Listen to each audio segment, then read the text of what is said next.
بسم اللہ الرحمن الرحیم الحمد للہ وکفی وسلام علی عبادہ الذین اصطفی اما بعد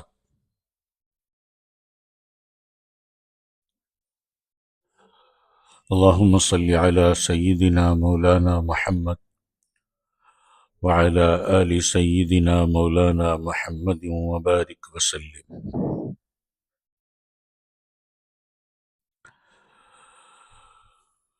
گزشتہ ایک مجلس میں توحید و رسالت کے تعلق سے کچھ باتیں عرض کرنے کی کوشش کی تھی۔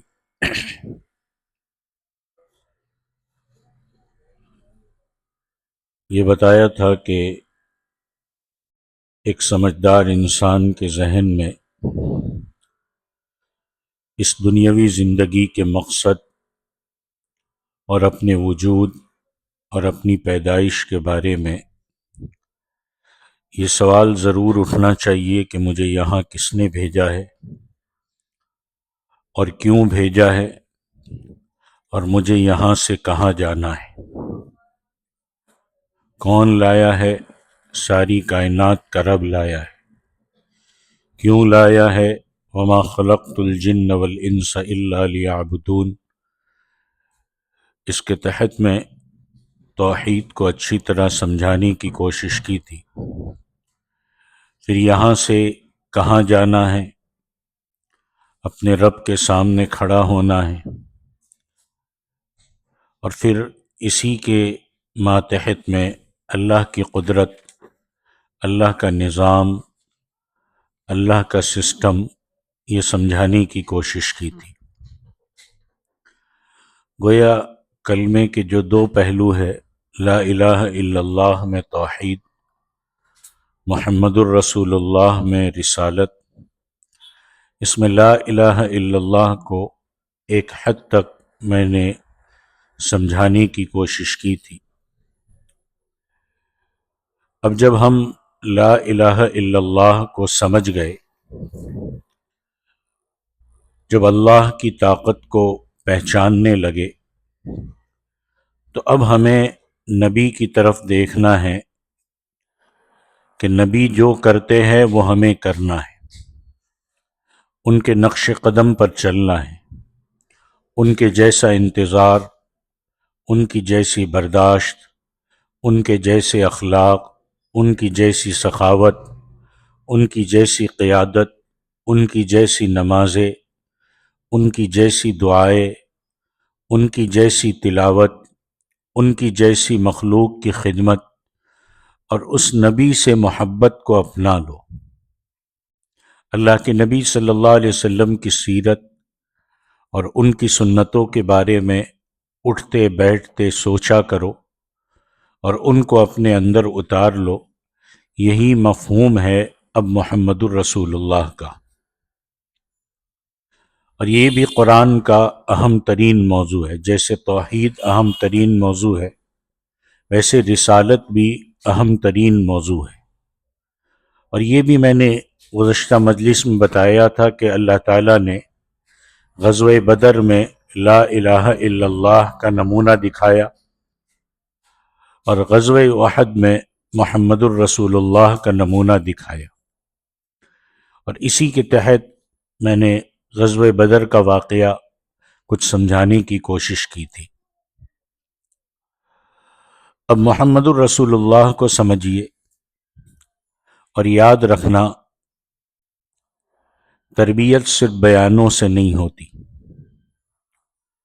اگر تربیت بیانوں سے ہوتی، اگر تربیت صرف خانقاہوں سے ہوتی، اگر تربیت صرف اصلاحی مجلسوں سے ہوتی، تو سب سے زیادہ تربیت اس دور کے مسلمانوں کی ہو چکی ہوتی،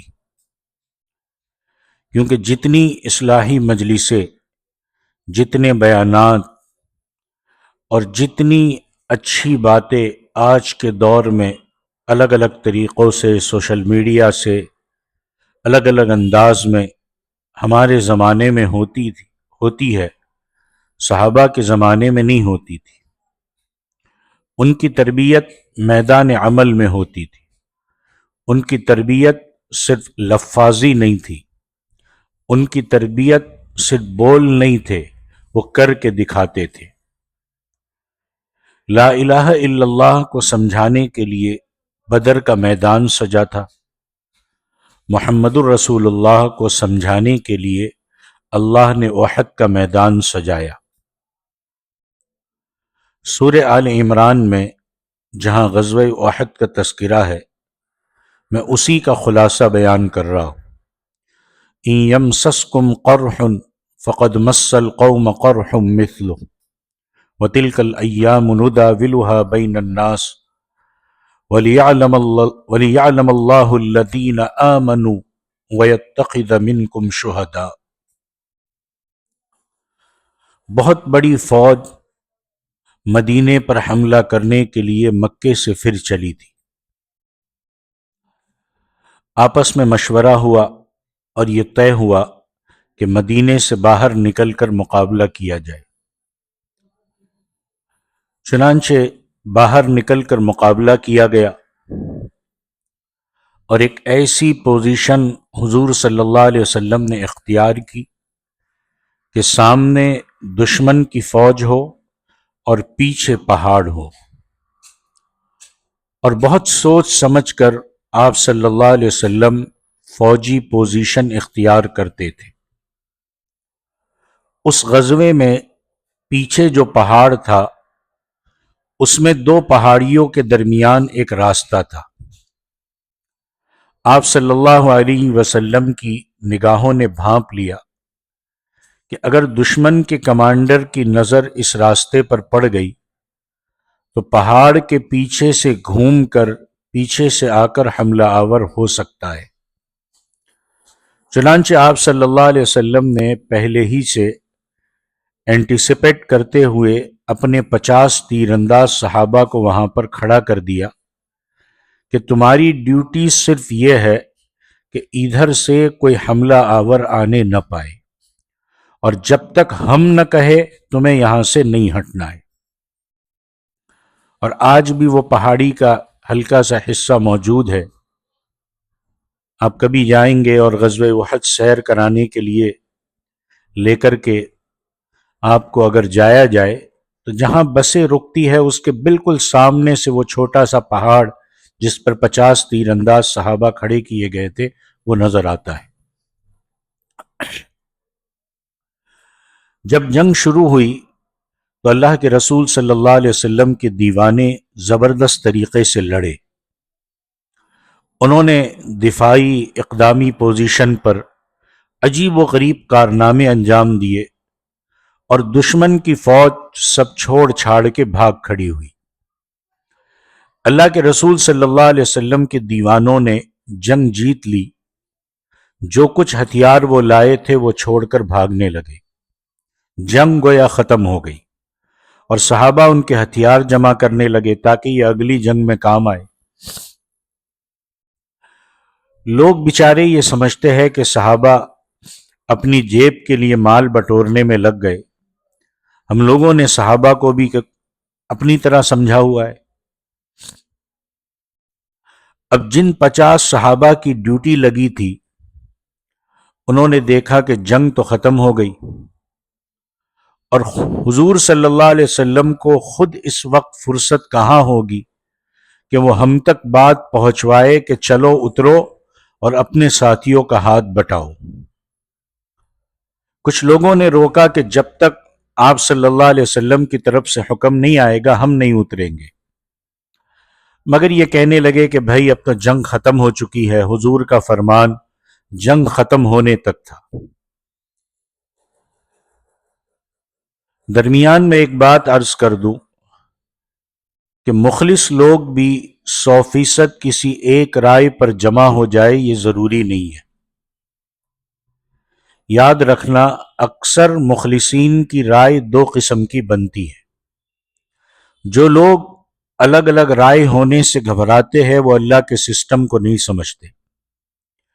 پورے اخلاص کے باوجود کسی مسئلے میں دو رائے ہو سکتی ہے۔ ایک مثال سنو، سن ہجری 5 میں جنگ خندق سے فارغ ہونے کے بعد ابھی پوری طرح فرصت نہیں ملی تھی کہ ایک یہودی نے ایک پردہ نشین عورت کو چھیڑنے کا جرم کر دیا، ایک معاہدہ توڑ دیا۔ آج لوگ عورتوں کے حقوق اور وومن رائٹس کی بات کرتے ہیں، کیا عورتوں کے حقوق کی پاسبانی اللہ کے رسول صلی اللہ علیہ وسلم سے بڑھ کر بھی کسی نے کی ہے؟ ایک عورت سے چھیڑ کھانی پر آپ صلی اللہ علیہ وسلم نے فرمایا کہ انہوں نے معاہدہ توڑ دیا ہے، ان سے جنگ کی جائے گی، ایک عورت کی عزت کی حفاظت کے لیے۔ اور فرمایا چلو، فوری طور پر چلو، جا کر اس پر حملہ کرو اور عصر کی نماز قبیلہ بنو قریظہ میں پہنچ کر پڑھنا ہے۔ اور صحابہ جلدی تیار ہونے لگے، سامان لینا، ہتھیار لینا، سواری تیار کرنا۔ اس میں کچھ لوگوں کو تیار ہونے میں دیر لگ گئی اور یہ گمان ہونے لگا کہ عصر کی نماز کا وقت نکل جائے گا۔ اس وقت صحابہ میں سے کچھ نے کہا کہ عصر کی نماز کا وقت ہو گیا ہے، نماز پڑھ لے پھر چلیں گے۔ دوسرے صحابہ نے کہا کہ حضور کے الفاظ یاد ہے، عصر کی نماز بنو قریظہ میں پہنچ کر ہی پڑھنا ہے۔ دوسروں نے جواب دیا کہ حضور کے ارشاد کا مقصد یہ نہیں تھا کہ بھلے ہی عصر کی نماز لیٹ ہو جائے تم کو وہیں پہنچ کر نماز پڑھنا ہے۔ چنانچہ کچھ صحابہ نے وہیں نماز پڑھی، کچھ نے بنو قریظہ پہنچ کر نماز عصر ادا کی۔ اب یہ جب حضرات واپس آنے کے بعد حضور کی خدمت میں پہنچے تو آپ صلی اللہ علیہ وسلم سے دریافت کیا کہ ہم میں سے کس نے صحیح سمجھا؟ ہمارے کچھ ساتھیوں نے یہ کہا کہ ہم کو بنو قریظہ پہنچ کر پڑھنی ہے، اور ہمارے کچھ لوگوں نے کہا کہ حضور کی منشا یہ نہیں ہے۔ تو اللہ کے رسول صلی اللہ علیہ وسلم نے فرمایا کہ تمہاری رائے بھی بالکل ٹھیک ہے اور ان کی رائے بھی بالکل ٹھیک ہے۔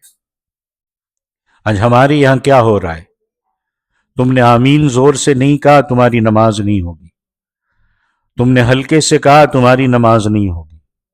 تم نے ہاتھ یہاں باندھے، تمہاری نماز نہیں ہوگی۔ امام کے پیچھے تم نے سورہ فاتحہ نہیں پڑھی، تمہاری نماز نہیں ہوگی۔ تم نے پڑھی، تمہاری نماز نہیں ہوگی۔ اس سے بڑھ کر جہالت کی باتیں اور کچھ نہیں ہو سکتی۔ مخلصین کی رائے بھی اللہ کے رسول صلی اللہ علیہ وسلم کی بات کی تشریح میں الگ الگ ہو سکتی ہے، اتنی گنجائش ہے۔ اور یہ بھی یاد رکھنا کہ جن لوگوں کا مقابلہ ظلم سے ہو وہ آپس میں چھوٹی چھوٹی باتوں پر نہیں لڑا کرتے، وہ چھوٹی چھوٹی باتوں کو حق اور باطل اور ایمان اور کفر کا مسئلہ نہیں بناتے، اور جن کا مقابلہ ظلم سے نہیں ہے وہ آپس میں ضرور لڑیں گے، اور اتحاد ملت کانفرنس کے سٹیج پر لڑیں گے، اور اتنی سی بات پر لڑیں گے کہ صدر ان کو کیوں بنایا گیا، مجھے کیوں نہیں بنایا گیا، میرے لیے تعریف کلمات کیوں نہیں کہے گئے، فلاں کا نام اوپر کیوں، میرا نام نیچے کیوں لکھا گیا۔ یہ صرف اس لیے ہے کہ ظلم اور کفر کی طاقتوں کا جو لوگ مقابلہ نہیں کرتے وہ آپس میں ضرور لڑتے ہیں۔ ہمارے مقاصد بہت بلند ہونے چاہیے، یہ چھوٹی چھوٹی باتوں پہ ہم لڑ رہے ہوتے۔ تو میں عرض کر رہا تھا کہ غزوہ احد میں محمد الرسول اللہ کا مطلب اللہ نے سمجھایا ہے۔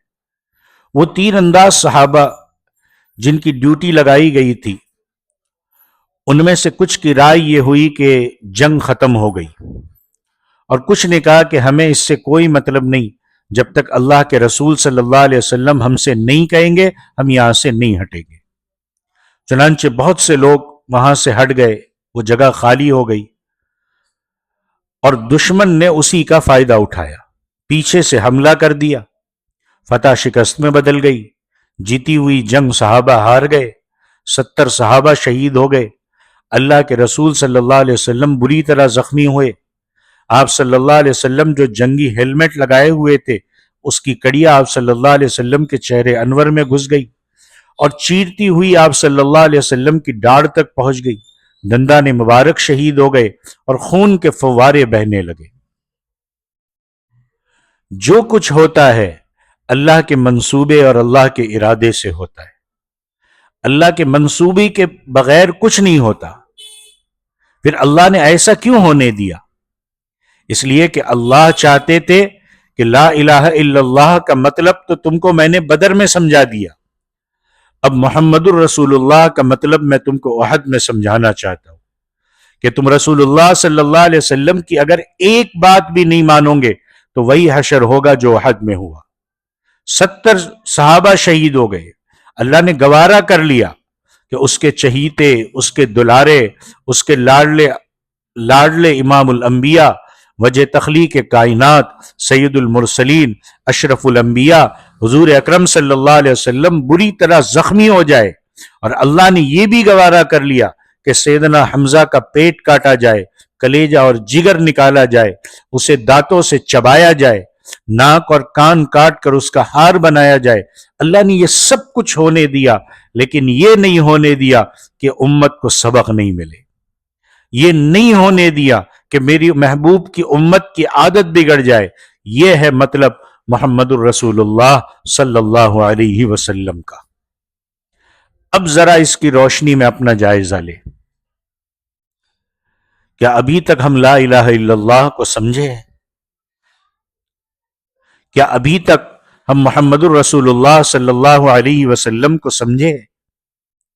ہم تو دسترخوان پر بیٹھ کر بھی حضور صلی اللہ علیہ وسلم کے حکموں پر عمل نہیں کرتے، باقی اور جگہوں پر کیا کریں گے؟ اب آپ نے توحید، رسالت دونوں کے مفہوم کو سمجھا. اب ان دونوں کی حدوں کو بھی اچھی طرح سمجھ لیجئے. قرآن مجید میں اللہ تعالیٰ نے حضور صلی اللہ علیہ وسلم کو مخاطب کر کے ارشاد فرمایا، یا ایھا النبی لم تحرم ما احل اللہ لک تبتغی مرضات ازواجک واللہ غفور الرحیم. اللہ اکبر. حضور اکرم صلی اللہ علیہ وسلم سے بڑھ کر اپنی بیویوں سے پیار کرنے والا اور ہر ایک کے مزاج کی رعایت کرنے والا کوئی شوہر دنیا میں کبھی پیدا نہیں ہوا. ایک بیوی کو سنبھالے رکھنا اور خوشگوار تعلقات کے ساتھ پوری زندگی گزار دینا آج کل کے معاشرے میں بھی آسان نہیں ہوتا. جائے کہ ایک سے زائد بیویوں کے ساتھ نباہ کرنا یہ تو بہت زیادہ مشکل ہوتا ہے. حضور صلی اللہ علیہ وسلم کا معمول یہ تھا، اور آپ صلی اللہ علیہ وسلم کے وقت میں عجیب برکت تھی کہ آپ عصر کی نماز کے بعد اپنی تمام بیویوں کے یہاں تھوڑی تھوڑی دیر کے لیے تشریف لے جاتے تھے. سب کی خیریت پوچھنا، 5-10 منٹ بیٹھنا، یہ عصر کے بعد کا آپ صلی اللہ علیہ وسلم کا اکثر معمول تھا. ایک دن ازواج مطہرات میں سے کسی ایک کے یہاں آپ کچھ زیادہ دیر بیٹھ گئے اور وہاں کچھ زیادہ دیر لگ گئی.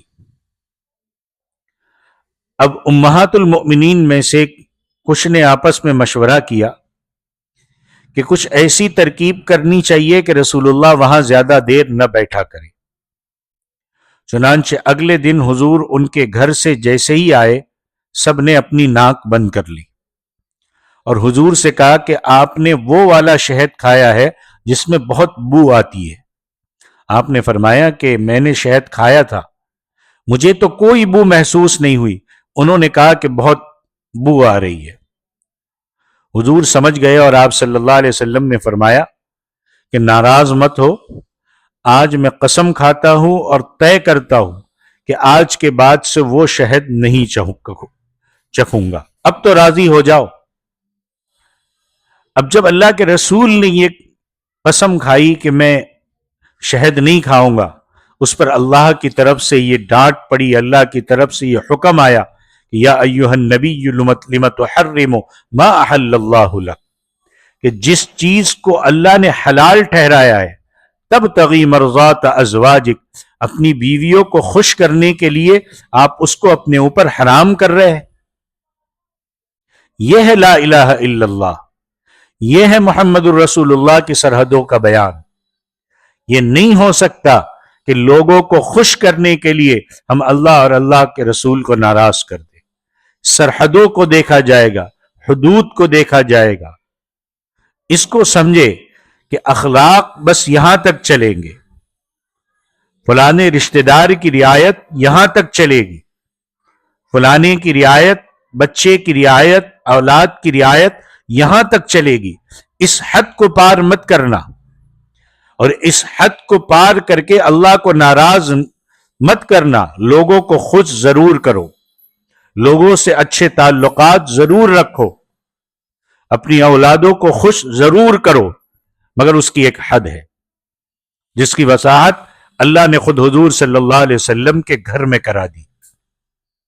یہ اللہ کی حکمت ہے کہ جتنے نازک احکام اور جتنے طبیعت پر بوجھ بننے والے احکام ہیں، ان سب کی وضاحت کے لیے اللہ نے اپنے محبوب صلی اللہ علیہ وسلم اور محبوب صلی اللہ علیہ وسلم کے پاک گھرانے کو استعمال کیا ہے۔ اور قربان جائیے رسول اللہ صلی اللہ علیہ وسلم کی مبارک ذات پر کہ ایک بار بھی آپ صلی اللہ علیہ وسلم نے شکایت نہیں کی کہ اللہ آپ یہ چپکے سے مجھ سے کہہ دیتے، یہ آپ قرآن میں اتروا رہے ہیں، قیامت تک قرآن پڑھا جائے گا، کروڑوں لوگوں میں میری بدنامی ہوگی، اللہ جبریل کے ذریعے میری اصلاح فرما دیتے، میں آپ کا محبوب ہوں۔ مگر صلاۃ و سلام ہو رسول اللہ پر، آپ صلی اللہ علیہ وسلم کا جواب تھا کہ اپنی امت کی رہبری کے لیے میں سب کچھ سہنے کے لیے تیار ہوں۔ دشمنوں کے تیروں کو سہنا اتنا مشکل نہیں ہے، مگر اللہ کا عتاب، اللہ کی ڈانٹ، یہ بہت بھاری چیز ہے، مگر اپنی امت کے لیے آپ اسے بھی برداشت کرنے کو تیار تھے۔ ہم کیسے کمینے، کیسے نالائق، کیسے ناہنجار امتی ہے کہ اللہ کے رسول صلی اللہ علیہ وسلم کے قلب و جگر کو اپنے اعمال سے پارا پارا کرتے ہیں، جنہوں نے ہمارے لیے اللہ کی طرف سے ڈانٹ کھائی۔ قرآن میں اللہ تعالیٰ نے آپ کو ایک جگہ مخاطب کر کے فرمایا عبس وتولی ان جاءہ الاعمی۔ عربی جاننے والے جانتے ہوں گے کہ یہ کتنے سخت الفاظ ہیں۔ واقعہ یہ پیش آیا کہ مکی زندگی میں بڑی مشکل سے وہ وقت آیا کہ مکہ کے چوٹی کے لیڈرز اور بڑے بڑے کمانڈر حضور صلی اللہ علیہ وسلم کے ساتھ بیٹھنے اور آپ صلی اللہ علیہ وسلم کی بات سننے کے لیے تیار ہو گئے، ورنہ اس سے پہلے بہت نخرے ہوتے تھے کہ ہم تب تک نہیں بیٹھیں گے جب تک یہ غریب اور غلام قسم کے صحابی آپ کے پاس رہیں گے، ہم بہت اونچی ذات کے لوگ ہیں، ہم نیچ ذات کے لوگوں کے پاس نہیں بیٹھ سکتے۔ وَمَا نَرَاكَ اتَّبَعَكَ إِلَّا الَّذِينَ هُمْ أَرَاذِلُنَا بَادِيَ الرَّأْيِ۔ تو بڑی مشکلوں کے بعد بالآخر ایک موقع ایسا آیا کہ یہ سب لیڈرز ایک ساتھ حضور صلی اللہ علیہ وسلم کے پاس آنے کو تیار ہوئے۔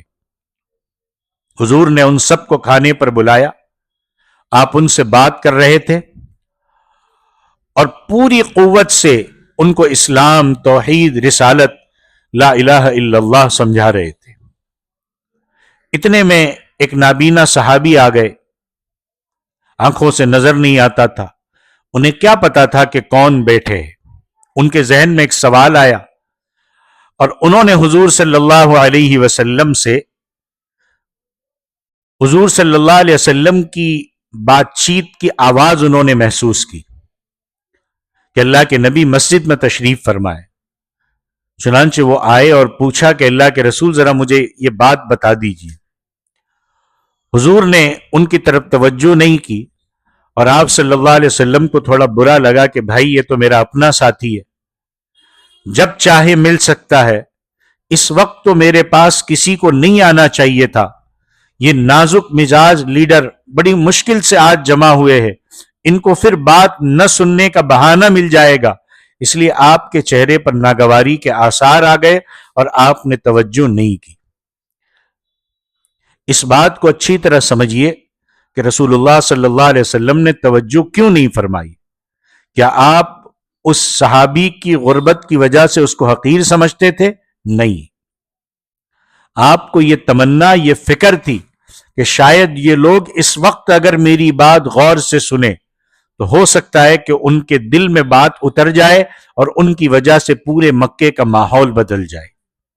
یہ صحابی تو میرے اپنے ہیں، میں ان سے بعد میں بات کر لوں گا، مگر اللہ کی نظر ادھر بھی گئی جدھر محمد الرسول اللہ کی نظر نہیں گئی۔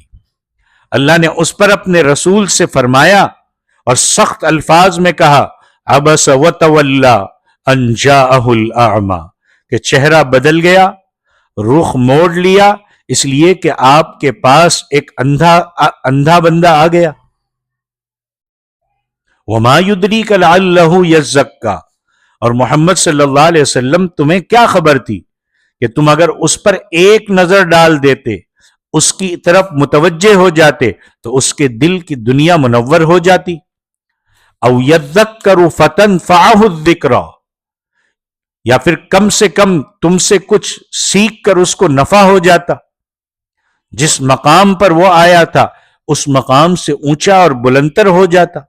اما من استغنی فانت له تصدی وما علیک الا یزکی واما من جاءک یسعی وهو یخشی فانت عنہ تلہی۔ یہ جو بالکل بے طلب لوگ ہیں، تم ساری توجہ انہی پر لگائے رہے، اور وہ جو بیچارہ مشقت اٹھا کر، نابینائی کے باوجود تکلیف اٹھا کر تمہارے پاس کچھ سیکھنے کے لیے آیا، تم نے ادھر سے نگاہ ہٹا لی۔ کلا انہا تذکرہ، اللہ نے فرمایا ہرگز ایسا اب یہ دوبارہ نہیں ہونا چاہیے۔ اتنے سخت لہجے پر بھی حضور نے اللہ سے شکوہ نہیں کیا کہ اللہ میری نیت آپ تو جانتے ہیں کہ اس غریب اندھے کو اندھے پن اور غربت کی وجہ سے میں نے ایسا نہیں سوچا تھا۔ آپ اتنی سختی سے اللہ ڈانٹ رہے، قرآن میں آیت اتار رہے جسے ساری دنیا میں قیامت تک پڑھا جائے گا، سب کو پتا چل جائے گا کہ آپ مجھ پر ناراض ہو گئے تھے۔ اللہ آپ ایسا نہ کرتے، جبریل کے ذریعے آپ مجھے چپکے سے تنبیہ کر دیتے، میں معافی مانگ لیتا، بات ختم ہو جاتی، مگر نہیں، کوئی شکوہ نہیں، کوئی شکایت نہیں۔ لاکھوں صلاۃ و سلام ہو آپ صلی اللہ علیہ وسلم کی ذات اقدس پر کہ ہماری تربیت کے لیے آپ نے دشمنوں کے ہاتھوں بھی تیر و تفن سہے، اللہ کی ڈانٹ بھی کھائی، مگر ہم جیسے کمینے، نالائق، ناشکرے کان میں روئی ٹھونسے ہوئے اور اللہ کے رسول کی باتیں سننے پر آمادہ ہی نہیں ہے۔ ہم زبان حال سے یہ کہتے ہیں دعووں کے ساتھ کہ اللہ کے رسول آپ کچھ بھی کہتے رہیے، آپ کتنی بھی تکلیفیں اٹھاتے رہیے، شادیاں تو ہم اپنے بیٹوں اور بیٹیوں کی ویسے ہی کریں گے جیسے ہمارے خاندان میں ہوتا آیا ہے، ہم کوئی کمپرومائز نہیں کریں گے۔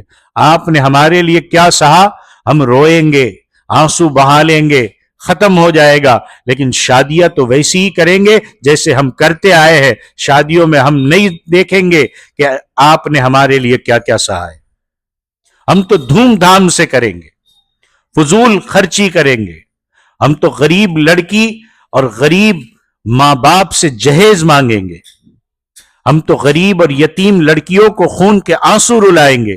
آپ کچھ بھی کہتے رہیے، یہ شرم کرنے کا مقام ہے۔